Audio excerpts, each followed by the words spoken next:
नमस्कार दोस्तों, स्वागत है आप सभी का आपके अपने प्यारे multipurpose channel Pariksha Niketan a unique journey of destination में। जैसा कि आप लोग जानते हैं कि हम लोग यहाँ पर एसएससी एमटीएस 2023 के एग्ज़ाम के लिए प्रीवियस ईयर सीरीज चल रही है और वहाँ पर हम लोग वन बाय वन करके अलग अलग शिफ्ट में पूछे जा रहे जो पूछे गए प्रश्न हैं उनको डिस्कस कर रहे हैं। तो आज हम लोग 16 सितंबर 2017 की जो शिफ्ट 3 में जो क्वेश्चन आपके पूछे गए थे जीके में उनको डिस्कस करने जा रहे हैं। और आज की वीडियो बहुत ही खास होने वाली है क्योंकि आज जो आपका मटेरियल है वो हिंदी और इंग्लिश बाइलिंगुअल टाइप्ड है, तो जिससे आपको समझने में आसानी होगी। ठीक है दोस्तों, तो बढ़ते हैं आज के पहले क्वेश्चन की ओर। तो पहला क्वेश्चन आपके सामने, पृथ्वी पर दिन और रात के जो चक्र का क्या कारण है, यानी कि जो पृथ्वी का करती है, पृथ्वी पर जो दिन और रात होते हैं ये किसके कारण होते हैं। तो ये रोटेशन के कारण होते हैं यानी घूर्णन, रिवॉल्यूशन यानी कि परिक्रमा। ठीक है, घूर्णन और परिक्रमा दोनों या इनमें से कोई नहीं। बहुत ही सिंपल और बेसिक सा क्वेश्चन है। इस फेनोमेना को यहाँ पे ध्यान से समझते हैं कि ये जो पृथ्वी है, जब ये पृथ्वी अपनी एक्सिस पर क्या करती है, रोटेट करती है, चारों ओर घूमती है एक स्थान पर रह करके, इसको कहा जाता है रोटेशन।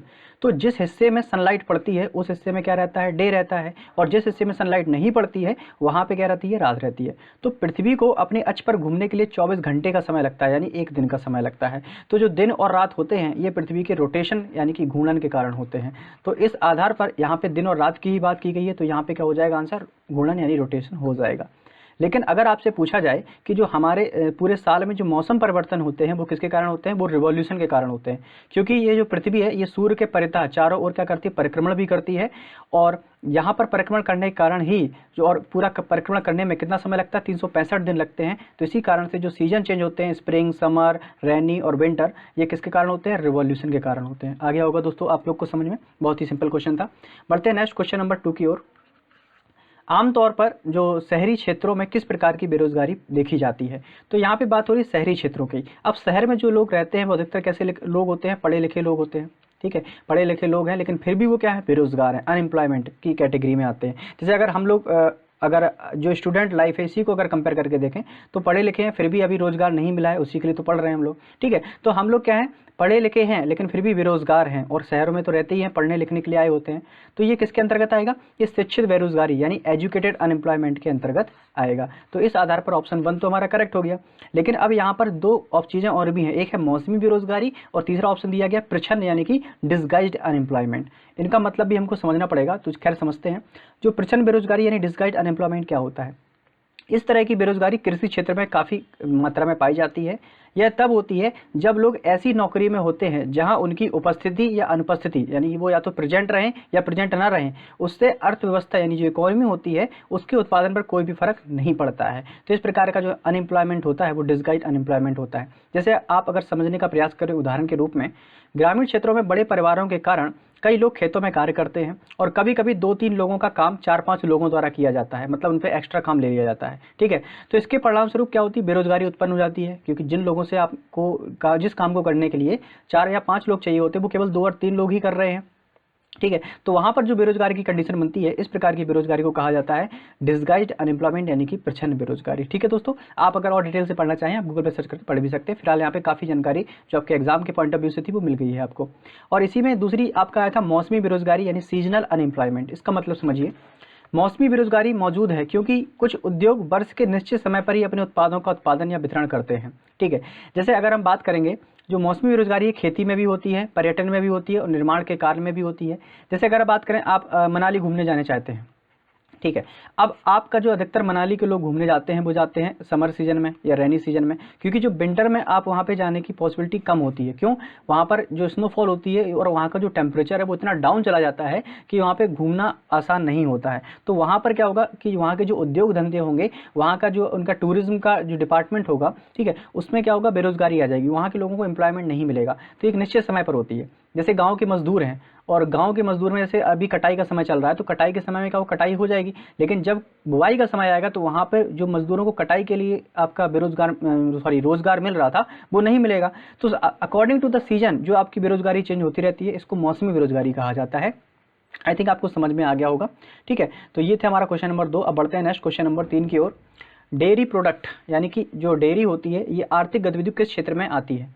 आपको पता होना चाहिए जो हमारी आर्थिक जो रणनीतियाँ हैं, आर्थिक कहने का मतलब ये है जो गतिविधियाँ होती हैं, जिनसे हम अपना जीवन यापन करते हैं, ठीक है, इनको 3 भागों में बांटा गया है, प्राथमिक क्षेत्र, द्वितीयक क्षेत्र और तृतीयक क्षेत्र, ठीक है। तो अब यहाँ पे पूछा गया कि जो डेयरी प्रोडक्ट्स हैं ये किसके अंतर्गत आते हैं। आप अगर ध्यान से समझेंगे, जो प्राइमरी सेक्टर है इसमें आपका गाय हो गया, फसल हो गया, पेड़ पौधों यानी नेचुरल जो प्रोडक्ट होते हैं वो किसके अंतर्गत आते हैं, आपके प्राइमरी सेक्टर के अंतर्गत आते हैं। और नेचुरल प्रोडक्ट से जो चीज़ें तैयार की जाती हैं वो सेकेंडरी में आती हैं, ठीक है। इंडस्ट्रियल सेक्टर जो चीज़ों को निर्माण काम जिसमें आता है, और जो सर्विसेज होती हैं वो आपकी टर्टियरी सेक्टर में आती हैं, ठीक है दोस्तों। और यहाँ पर अगर ध्यान से समझेंगे, जैसे यहाँ पर लिखा हुआ है प्राथमिक क्षेत्र, प्राथमिक गतिविधियां जो सीधे पर्यावरण यानी कि नेचर पर डिपेंड होती हैं, जैसे कि शिकार हो गया, चारागाह हो गया, मछली पकड़ना हो गया, मधुमक्खी पालन हो गया, ये सब प्राइमरी सेक्टर के अंतर्गत आएंगे। और प्राइमरी सेक्टर के उत्पादों से जो चीज़ें क्या करती हैं, ट्रांसफर करके नए उत्पादों में कन्वर्ट की जाती हैं। जैसे अगर हम बात करें लकड़ी, तो लकड़ी क्या है, प्राथमिक में आएगी, लेकिन लकड़ी से अगर क्या कर दी जाए, चेयर बना दी जाए, तो ये सेकेंडरी में आ जाएगी, ठीक है। और उसी चेयर को ले जाकर कहीं दूसरी जगह इस्तेमाल किया जाए, वो आपका टर्टियरी सेक्टर में आ जाएगा, ठीक है। तो माध्यमिक गतिविधियां, कच्चे माल का मूल्यवान उत्पादों में परिवर्तित करना, ये माध्यमिक यानी सेकेंडरी सेक्टर में आएगा। और टर्टियरी में क्या होगा कि इसमें आपका जो व्यापार हो गया, परिवहन हो गया, संचार सुविधाएं हो गई, सारी जो सर्विसेज होती है वो आपकी टर्टियरी सेक्टर में आ जाएगी। तो इस आधार पर जो क्वेश्चन में पूछा गया था कि डेयरी प्रोडक्ट यानी कि जो आपका मिल्क होगा वो आपका डायरेक्टली डिपेंड किस पर है, एनिमल्स पर डिपेंड है, तो ये प्राइमरी सेक्टर के अंतर्गत आएगा। और इस आधार पर ऑप्शन सेकंड हमारा करेक्ट हो जाएगा। दोस्तों आज का जो एक्सप्लेनेशन है काफ़ी अच्छा होने वाला है, तो आप भले ही स्पीड थोड़ी वीडियो की तेज़ है, लेकिन आप लोग धैर्य बनाए रखें और यहाँ पर चीज़ों को ध्यान से समझते चलें, क्योंकि समय हमारे पास बहुत ही कम है। बढ़ते हैं नेक्स्ट क्वेश्चन नंबर 4 की ओर।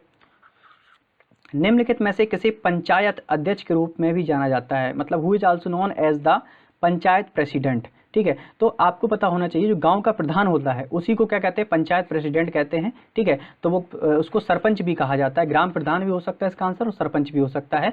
तो इस आधार पर ऑप्शन सेकंड हमारा करेक्ट हो जाएगा, ठीक है। अब ये किस में दिया गया है, संविधान के भाग 9 में आर्टिकल 243 से आर्टिकल 243O तक, ये किसके अंतर्गत आएगा, ये आपका पंचायती राज है, इसके अंतर्गत आएगा, ठीक है। और इसमें जो आर्टिकल 40 है जिसमें राज्य के नीति निर्देशक सिद्धांत बताए गए हैं, ठीक है, उनके अंतर्गत जो ग्राम पंचायतों का संगठन किया गया है और ग्राम पंचायत के अंतर्गत कौन कौन सी शक्तियां हैं और जो ग्राम प्रधान है उसको कौन कौन सी शक्तियां आपको मिली हुई हैं, ये सारी इस आर्टिकल में लिखी हुई हैं।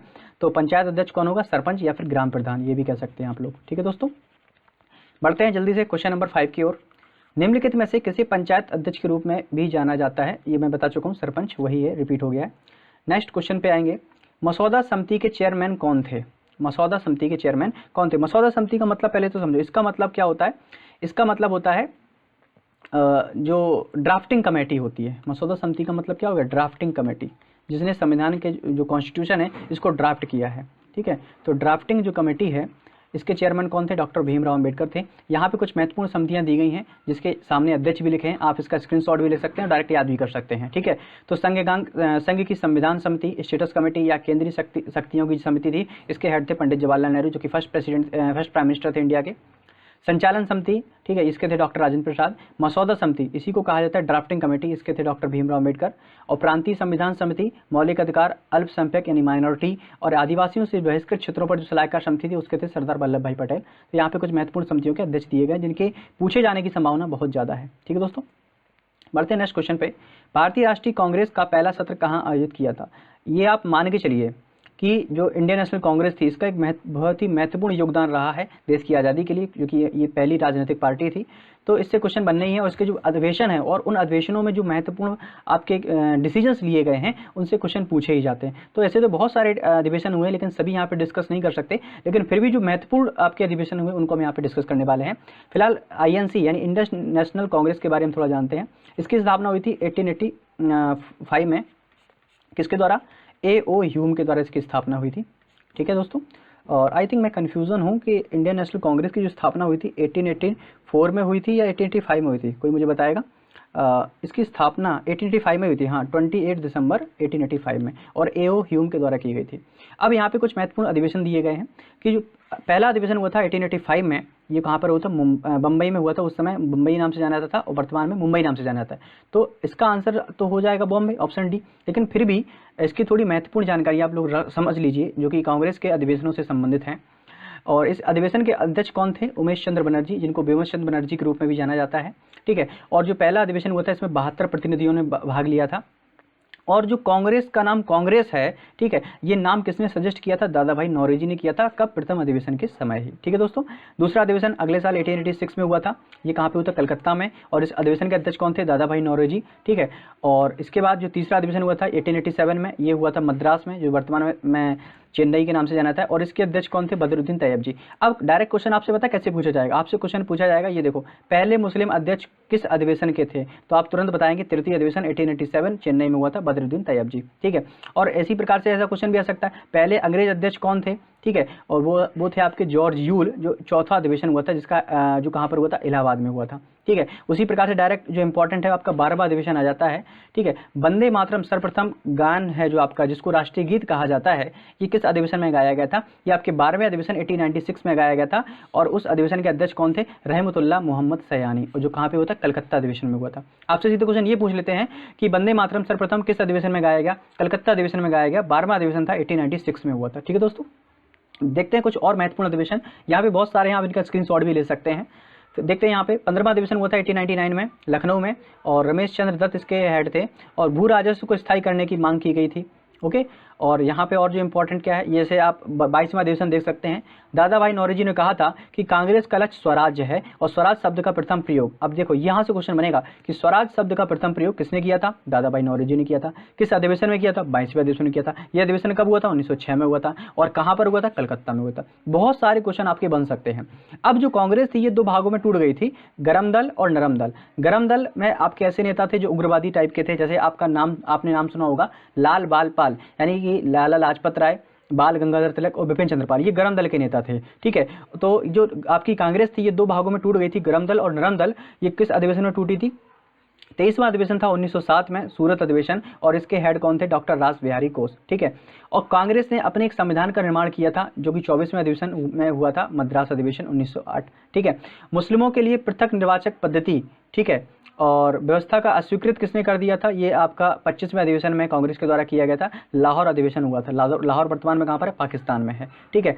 फिर उसके बाद जो one of the most important है 1916 का अधिवेशन, जो आपकी कांग्रेस दो भागों में टूट गई थी, मुस्लिम जो लीग की स्थापना हो गई थी 1906 में, उसके बाद दोबारा से मिलने का जो काम हुआ, लखनऊ अधिवेशन 31वां अधिवेशन, अंबिका चरण मजमूदार के उसमें तो मुस्लिम लीग और कांग्रेस के मध्य समझौता हुआ, और गरम दल नरम दल के साथ भी समझौता हुआ, और सब लोग वापस से पुनः एक बार फिर से मिल गए। तो इससे क्वेश्चन बनने ही बनने हैं, हर एग्जाम में से क्वेश्चन बनेगा। 1916 का अधिवेशन one of the most important अधिवेशन है, ठीक है।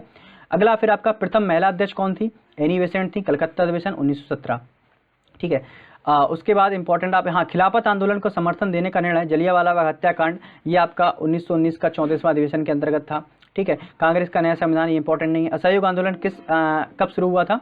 1920 का जो आपका विशेष अधिवेशन चलाया गया था, 1920 में दो अधिवेशन हुए थे, एक 35वां एक विशेष अधिवेशन, ठीक है। इसके हेड कौन थे? लाला लाजपत राय थे।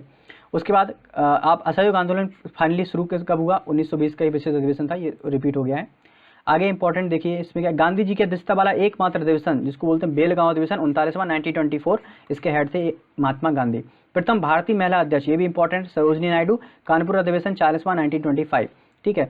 उसके बाद स्वतंत्रता में साइमन कमीशन के बहिष्कार का प्रस्ताव, मुख्तार अहमद अंसारी, 43वां अधिवेशन 1927 मद्रास, ठीक है। उसके बाद इसमें इंपॉर्टेंट कौन है? कांग्रेस समाज दल की स्थापना, गांव में हुआ पहला अधिवेशन, जो आपका फैजपुर गांव में 1937 का 50वां अधिवेशन हुआ था, प्रधानमंत्री जवाहरलाल नेहरू की अध्यक्षता में। तो यहाँ पे बहुत ही महत्वपूर्ण डिस्कस किया हमने, आप इनका स्क्रीनशॉट ले सकते हैं, और क्वेश्चन को लिख जरूर लीजिएगा, इनको या तो प्रिंट करा लीजिएगा क्योंकि ये आपके काम आने वाले हैं, और याद करके ही जाना है, ठीक है दोस्तों। बढ़ते हैं नेक्स्ट क्वेश्चन पे। नेक्स्ट क्वेश्चन है हमारा, 14वीं शताब्दी में भारत की यात्रा करने वाला इब्न बतूता किस देश का निवासी था? यानी Ibn Battuta was a 14th century traveller to India from which place, कहाँ से आया था? तो ये आपका आया था मोरक्को से, यानी ऑप्शन सी हमारा क्या हो जाएगा? करेक्ट हो जाएगा। इसके बारे में थोड़ा जानते हैं। मोरक्को के विद्वान इब्न बतूता का जन्म 24 फरवरी 1304 को हुआ था, और मोरक्को के कहाँ हुआ था? टंगेर में हुआ था। वह 14th सेंचुरी में मोहम्मद बिन तुगलक के शासनकाल में भारत आए थे। तो यहाँ से दो क्वेश्चन ये बन सकते हैं कि इनका जन्म तो नहीं पूछा जाता, क्वेश्चन ये बनता है कि इनका जन्म कहाँ हुआ था? टंगेर में हुआ था, और किसके शासनकाल में ये भारत आए थे? तो मोहम्मद बिन तुगलक के शासनकाल में ये भारत आए हुए थे, ठीक है दोस्तों। चलिए बढ़ते हैं नेक्स्ट क्वेश्चन पर। नेक्स्ट क्वेश्चन है, उर्सा मेजर या जो बिग बियर किसका उदाहरण है? तो उर्सा मेजर या बिग बियर है आपका इज एन एग्जाम्पल ऑफ, पहले तो आपको समझो, ये आपको तरह तरह की कॉन्स्टिलेशंस होती हैं। क्या होती हैं भैया?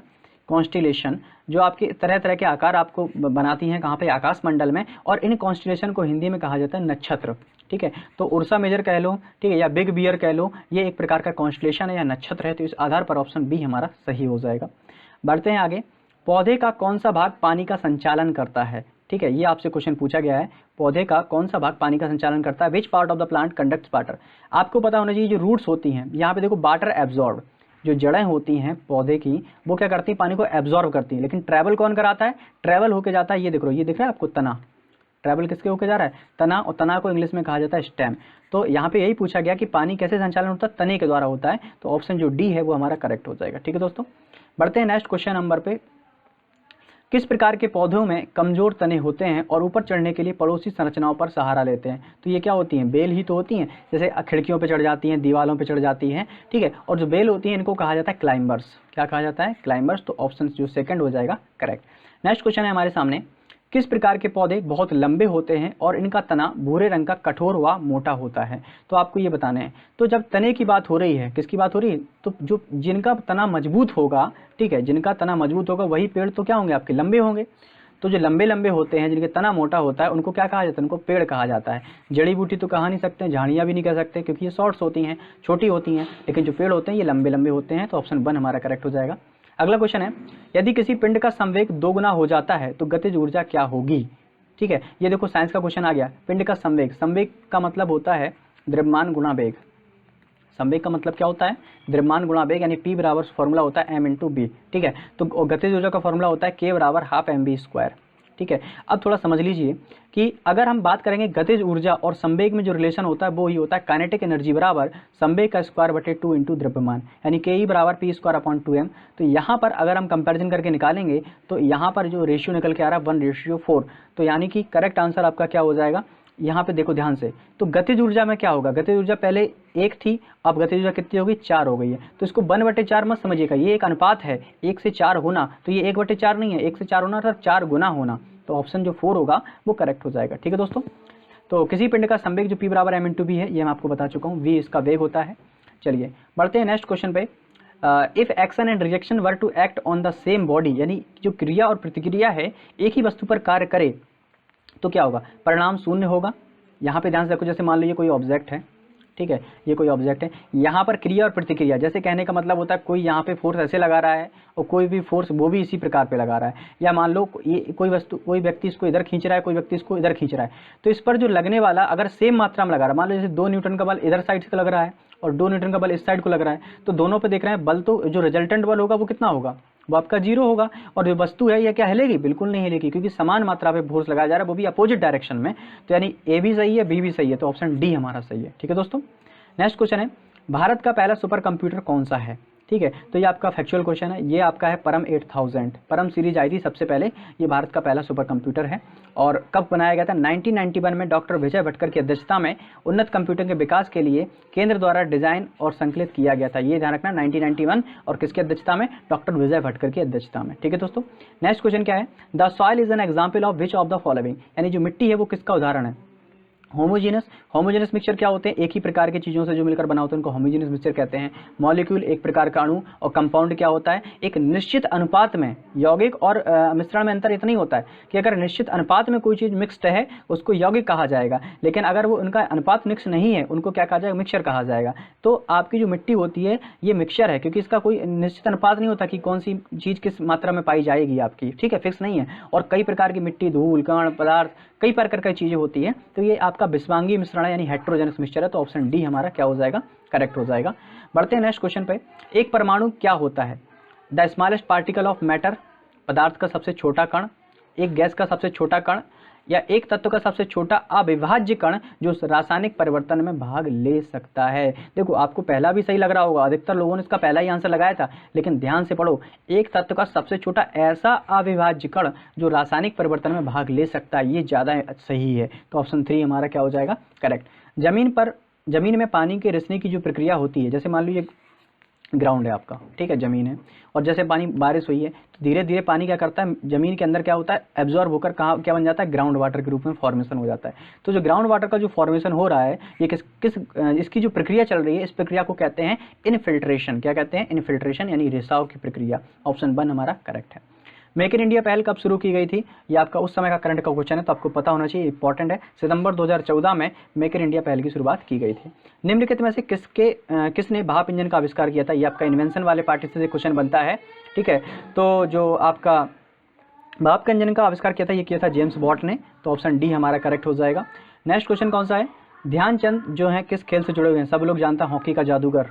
हॉकी के जादूगर कौन है, मैजिशियन ऑफ हॉकी, ये हैं आपके major Dhyanchand. Option B correct है। निम्नलिखित में से कौन बांसुरी वादन के लिए प्रसिद्ध हैं, तो बांसुरी वादन के लिए अभी जो हरिप्रसाद चौरसिया जी हैं, ये बहुत ही फेमस रहे हैं, तो ऑप्शन डी हमारा क्या है, करेक्ट है। निम्नलिखित में से किसे 2017 रेमन मैग्सेसे पुरस्कार का प्राप्तकर्ता नहीं है, तो ये उस समय का करंट क्वेश्चन है, लेकिन फिर भी मैं आपको बता देता हूँ कि उस समय जो 2017 में जो आपके इशिजावा योशिकी हैं, इनको भी मिला था, अब्दुल नवावन को भी मिला था, टे टोनी को भी मिला था, संजीव चतुर्वेदी को नहीं मिला था, तो इस आधार पर ऑप्शन डी करेक्ट हो जाएगा। लेकिन आप वर्तमान में जो अवार्ड्स मिले हैं उनका चैप्टर आप कंप्लीट करके जाइएगा, आगे आने वाली वीडियो में आपको वर्तमान के जो इंपॉर्टेंट टॉपिक्स बन सकते हैं उन पर भी डिस्कस किया जाएगा, ठीक है दोस्तों। नेक्स्ट क्वेश्चन क्या है, टू कलर्स नामक पुस्तक के लेखक कौन है। देखो बुक्स और ऑथर से भी क्वेश्चन आता है, ये उस समय की जो आपकी फेमस बुक थी उसका नाम है ये, तो ये इसके राइटर थे Adam Gilchrist, option D correct हो जाएगा। टू कलर्स बुक के राइटर कौन थे, एडम गिलक्रिस्ट।